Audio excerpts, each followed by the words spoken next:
All right, g'day everyone, welcome along. This is my video talking about the assault with the block power axe. Now, I'm not normally an enjoyer of assault. Assault was pretty much down on my list of the classes I would pick.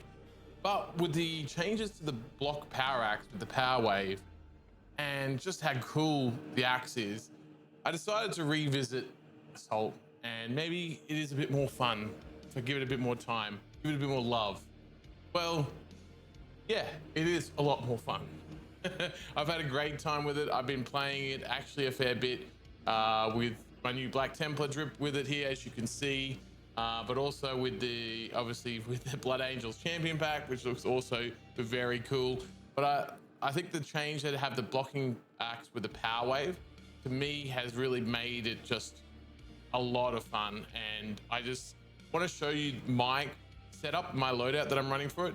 Look, it might not be the best one, but it's what I'm finding working, and it's been a lot of fun. I mean, there could be maybe some slight improvements with people who have been playing Assault for a very long time, but I just wanted to share what I've been doing here, and it carries really well in Absolute. And let's go have a look at the perks, all right?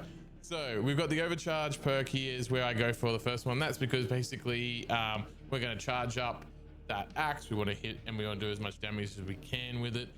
Then we're going to go looking at the defense mechanism. Contested health fades 50% more slowly. What do we all know is a big problem when you have assault? It's staying alive. Well, obviously you need something like this to stay alive, and it definitely has helped a lot, this perk. So the next thing I take along the way here is perseverance.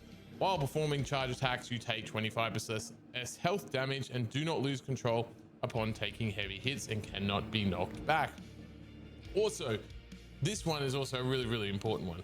Okay, we know how annoying it is getting staggered and knocked back. Okay. Anyone who's played long enough knows how annoying that is. And this one actually I've been kind of toying between, but I actually really love the more gun strike damage. It actually can go a long way in really helping you and your whole team out, especially if you've got you in like another bulwark or something like that.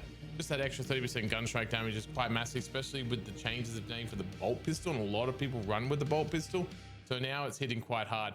Sometimes though, I go with the 10% charge, faster recharge in it. If you're playing with a Vanguard with running its inner fire, this is really good to take, because this will actually really charge you up. You're going to be doing a lot of ground pounds, and you're going to be getting that charge back very quickly.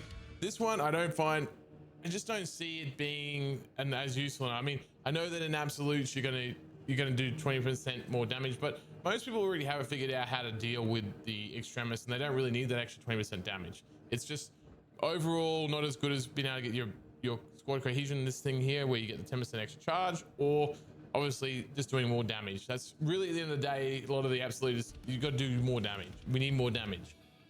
So moving along again, we've got the precision strike, ground pound. Again, this is increasing that damage, but obviously reducing the radius of it. But that's okay.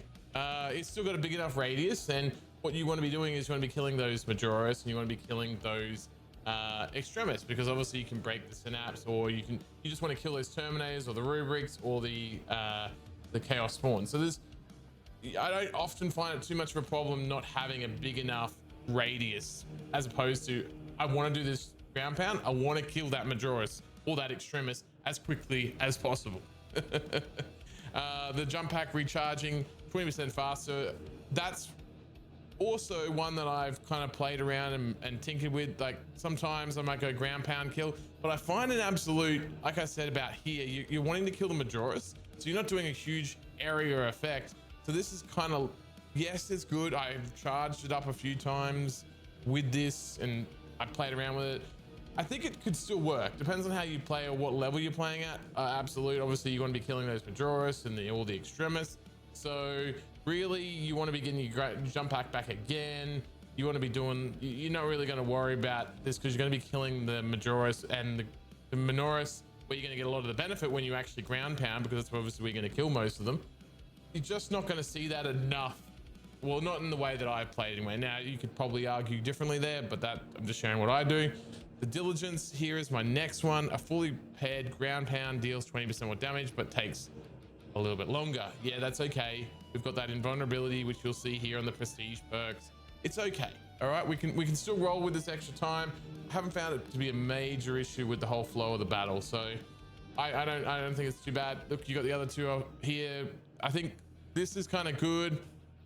I don't mind this one too. I played around with this one, but I really think I think it goes better with the Wings of Flame. Or this goes better with Wings of Flame. I can see this being good, but yeah, I kind of play with both. I like both of them. I just like this, that constantly getting that 20%, not being controlled by this. This is kind of better overall. I guess sometimes in the flow of the fight, but sometimes the early opening, especially if I'm doing solo runs as well, I find that this is a little bit more consistent, making sure that I've got that extra damage. Because when you're flying up there in the air and you haven't done a finish, like or you had to maneuver or something like that, you could easily lose this. It's very good in the thick of the moment, but outside of that, you kind of lose a lot of its value. So that's my point of view from that. Neither of them are, I guess you could say one of them's, I think both of them could work. Really depends on your play style, who you're playing with, the maps you're playing on. There's a few factors, sometimes even stratagems to dictate if I switch between this. So there's a little bit of flexibility with that one. Just keep that in mind, okay? All right. This one, pretty much, Ascension, I guess it's like the best one. I mean, you could say you might take commitment just for the sake of that you can dodge as well. But I do like doing this when I'm wanting to get to another Majoris and I've got a bunch of Majoris around me, or I've got other Majoris around me, and I just want to get out and then slam them. I'm doing a bit of damage as I go up, and then I'm going to ground pound them. So I'm doing more and more damage. So often I'm getting myself where I can do a fair bit of damage to a whole large group of Majoris and get through them pretty quickly. So I find the Ascension to be quite good. I'm not very good at the dodging, so I don't always choose it, but I am getting better. I'm working on Wings of Flame build, and I'm trying to get used to it, because it is pretty fun. It is pretty fun, that one too, actually. I've been slowly getting converted to that. All right, okay. Slowly. So yeah, that's what I chose there. And then the prestige perks, I've chosen, or I just hover over here, Unyielding Oath on the ground pound. I'm vulnerable 3 seconds. That again ties to what I was saying here about you're charging up. You got the charge here, but you also got this invulnerability here. So we're all good. We're all Gucci. Okay. So then adrenaline boost. Again, we want to make sure that we're not taking those heavy hits. We're not getting knocked around. That's really bloody annoying. So this is really, really good prestige perk. Scramble targeting. Okay. Yeah. Okay. Cool. You want to take as less damage possible, and you're obviously going to be getting into the thick of it pretty much all the time. So you're gonna be triggering this a lot. So it's good. It's good. It's not bad. It's probably one of the better ones. I mean, you could probably. This one, I kind of, this one, I don't know. The perfect parry one is also not too bad, depending on how good you are at that. But I still think reducing the amount of damage incoming is very, very big for the tactical. Increasing your health is also another massive thing. So I feel like these are the kind of best prestige perks, especially for this, where you're going to be obviously in the air quite a bit. You're going to be pounding down there. You're going to be getting right into the thick of the combat. So that's what I choose there, guys. Again, there's a few variable ones that you could change based on the way you play. Just keep that in mind. Now with the bolt pistol, I run with the heroic one here. Again, I think the pistol you could play around with. Now, I also was not really much of a fan with the Neo Volkite, but I actually have had a lot of fun with it, and I've been running plasma a lot. I think you could run either of these, any of these really. I actually think the melter pistol is probably your weakest here, because you're really going to run out of ammo and you're just not going to be able to do anything. So I feel like it's really these three. Now the heavy bolt pistol obviously still works. The bolt pistol just got some really good buffs though to the gun strike damage. So I feel like the bolt pistol is almost one of the better ones. You can go the non-heroic one if you don't like the triple shot. I really like the heroic. I've done a lot of good work with that one. Neo Volkite is probably my second one that I choose. I really like the staggering with that. I really like breaking up, destroying all of the spores.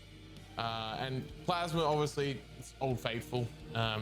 This thing does a lot of work for me in a lot of different classes. Same with the bolt pistol, so I will go to the plasma. It really depends how I'm feeling on the night. I want to try something different, you know. I'll switch around between these three, but I would say almost the optimal one is the bolt pistol, and you could be whatever bolt pistol you prefer there, especially with, like I said, the gun strike damage that's just recently been increased with update 11. Next thing, power axe. Power axe. Well, this video is about the blocking power axe, so I choose the blocking power axe. Surprise, surprise. For this, I still like, I've seen a few different ways to run it. I still really like this because I want the overhead strike to deal extra damage. That's what it really comes down to. Because I want it to, there's a lot of times, especially when in absolute, you're going to get multiple Majoris and sometimes even multiple extremis around you. And I don't always like to take things that only help you out every now and then, but this damage is actually quite significant when you'll see it in the video. If you watch all through it, you'll see multiple times where I've actually used it. Now I'd say probably maybe it's a dozen times over an absolute mission. That dozen times is actually pretty critical. Okay, so I feel like getting all the way to the end here is really, really good. And a lot of these perks really kind of do well. Like after pouring head strike damage, it's doubled. Like again, this to me, the way I play it, you watch it in the video, that's how it works for me, and that's why it works for me. Again, personal choice for you guys how you want to do this. You could play around with going to the top. It's a bit more of a faster one, but I feel like for blocking, this is where you want to be at. It's all along the bottom here, because you're going to get some really cool stuff. Like obviously increase some melee damage. You get the last strike combo, deals 25%. You're going to do the last strike combo because you know that's this big spinning attack. You want to be doing that. You got the melee damage increase again here. You got the counter attack, the first light attack within 5 seconds after the parry, perfect block, deals 25% more damage. Now sometimes you won't be able to do the power wave for whatever reason, or it's just not ideal. This is where that comes into effect. It's pretty good to use it. Overhead strike, we just talked about that before. While performing a light combo, you take 15% less damage. Now that one's good because when you are surrounded by the Majoris, you're going to be spinning around. Okay, so you're going to be using the light attack, or you're going to do the basic, like you're going to go in there. You got your big charge one that you'll see me do in the video, but you also see me, I do a lot of other light attacks too, depending on if there's especially a lot of the Majoris around me shooting. But I don't find that one to be that helpful, but it's there. I'll probably use it, probably activates like 20, maybe 30% of the time. It's not that great. Powered backstep, obviously, bam. That's what we're here for. Damage increases by 10% against Majoris and level highs. Obviously, we're here for more damage against those bricks, so that's what we're doing. Light attack, restore 100% more contested health. Now, this one I don't use enough that I should, because when you are obviously in that contested health, we've got 50% goes down slower. I should be doing lighter attacks more often, but I often forget that. If you're good enough and you remember that, do a light attack there when you've got that contested health. Don't be like me. Don't be a Danos. Just remember to do that, okay? You'll see this in the video that I forget this multiple times. And I think to myself in my mind, I need to do better there. I need to do better. But then I'm like a goldfish and I go back to doing, not doing that. Anyway, guys, that is my build for the Assault. Hope you enjoy that. I hope you have a lot of fun with the Assault. I am, and I wasn't expecting to. It was out of update 11, all the changes and the things that happened. Enjoying the Assault was not up there. So I'd love to hear your comments, thoughts, and please like and subscribe. Help me grow this channel, and I really appreciate that support.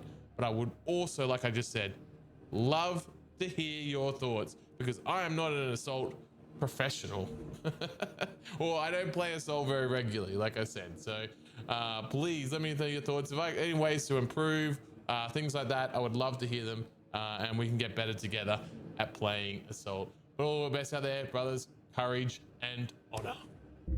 The value of the Wrath of Espandor is twofold: its cyclonic arsenal and its proximity to several Tyranid war vessels. Combat Squad Phaedrus is already on board and is the tip of the spear. Additional squads are inbound to secure objectives. Make your way to the Ordnance Depot and take control of the plasma cores. Our losses shall be exchanged for a crushing blow to the Xenos scum. Talassa, this is Combat Squad Phaedrus. Breach via any existent openings you find. Come to site located, Phaedrus. Progress towards the Ordnance Depot. We'll rendezvous with you and Combat Squad Peloton there. Remain vigilant. The Xenos infestation goes deep in this ship.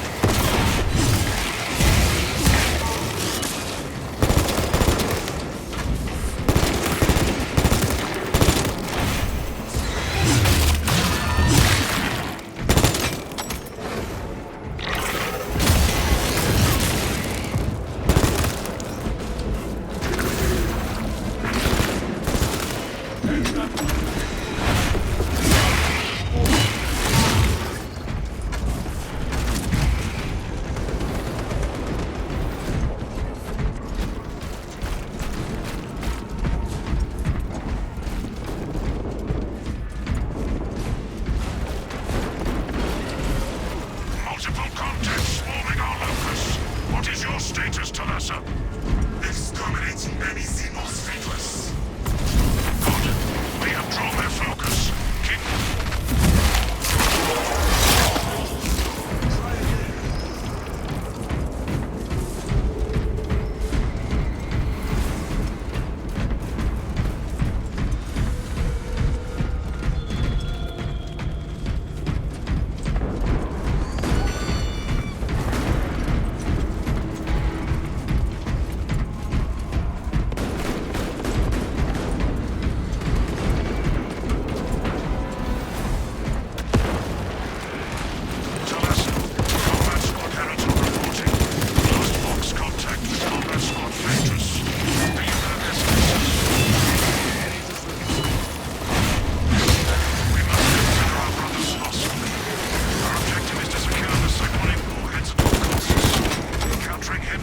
Resistance.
Identify blockages and remove Xenos organisms.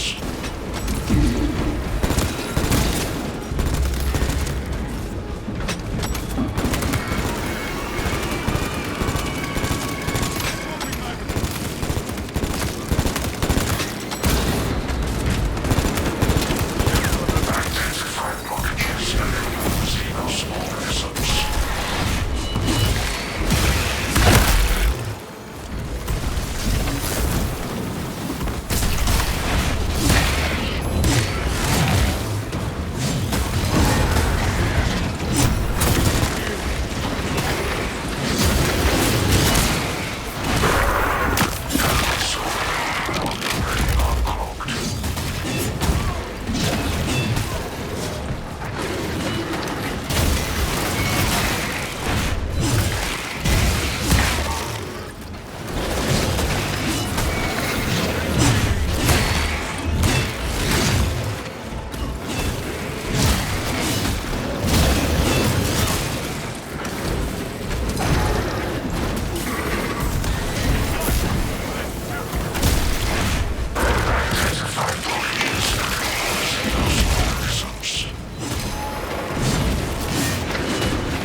Combat Squad Heretic. His approach vector should have taken him through the technical underbelly. These corridors bear the scars of war, but we've heard nothing from our brother. Understood. Be advised, we remain under heavy Tyranid assault. Heat from the plasma reactors will roast them in their... This is ill-advised, Talassa. If you do not rig the reactor to detonate, the cyclonic warheads will be wasted. Combat Squad Octavio will redouble our efforts to draw the Tyranids away from your position instead.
advised. The gyroscopic containment shielding prevents catastrophic plasma dispersal. Plasma cores are now exposed. Caution advised.